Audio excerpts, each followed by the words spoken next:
Removal men have never had it so good, at least not during this recession. Over the past few weeks, they've been working flat out as house buyers rush to complete before tomorrow's midnight deadline when stamp duty is reimposed. With a levy of 1% on any purchase over £30,000, hurrying could save hundreds. So, with the approach of the final deadline for the temporary relief introduced by the government last December, it's finally having some effect. Whilst we normally do a lot of office work at weekends and household work during the week, we've had to bring households onto weekends to get it covered.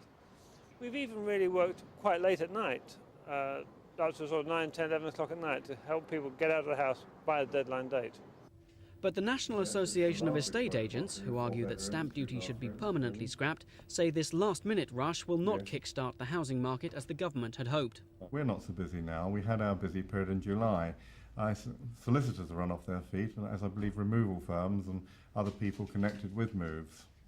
But what's going to happen next week once the tax is reimposed? I think it's going to be very quiet. It's also August, a lot of people on holiday, but I don't think it's going to reawaken for some time, especially in the southeast here. And the latest figures confirm, if any confirmation were needed, how little impact the stamp duty relief has had. Prices in the battered southeast housing market have collapsed 29% since August 1988, while the number of houses sold is still down a full 40% in the same period. And with 1 million householders unable to move because their home is now worth less than their mortgage, it seems the housing market is stuck for the time being. For those with so-called negative equity, there's nothing left to do but sit it out. Of course, they'll be paying off their mortgage, and they should continue to do that. They shouldn't worry that the house is worth less than the mortgage. Eventually they will catch up. And hopefully, if we get a cut in interest rates, house prices may start to rise again, gradually we hope, not too much, but that problem then will end for them.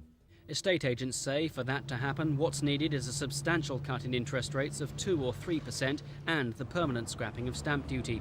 The government maintains it can't afford to cut rates within the ERM or forego the £1 billion that stamp duty earns for hard-pressed Treasury coffers every year.